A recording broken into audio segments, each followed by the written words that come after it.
সারা দেশের পরিস্থিতি স্বাভাবিক হতে শুরু করেছে। চলমান কারফিউ শিথিল করার সময় আরও বাড়িয়েছে সরকার। মহাসড়কগুলোয় বেড়েছে যান চলাচল। সরকারি বেসরকারি অফিস আজ বেলা 11টা থেকে 3টা পর্যন্ত চলে। রপ্তানিমুখী পোশাক কারখানায় কাজ হয়েছে। পরীক্ষামূলকভাবে সীমিত পরিসরে ব্রডব্যান্ড ইন্টারনেট চালু হয়েছে। গত সপ্তাহে সরকারি চাকরিতে কোটা সংস্কার আন্দোলন ঘিরে সারা দেশে বিক্ষোভ ও সংঘর্ষ ছড়িয়ে পড়ে।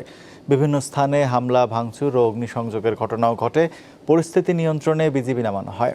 এরপর গত শুক্রবার রাত 12টা থেকে সারা দেশে কারফিউ জারি এবং সেনা মোতায়েন করা হয়। ঢাকা, গাজীপুর, নরসিংদী ও নারায়ণগঞ্জে কারফিউ শিথিল করার সিদ্ধান্ত নিচ্ছে স্বরাষ্ট্র মন্ত্রণালয়।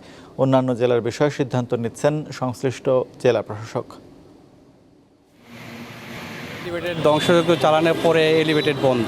আমি 11টায় অফিস, আমি এখন অফিসে বসতে পারি। ভালোই আছে রাস্তাঘাট।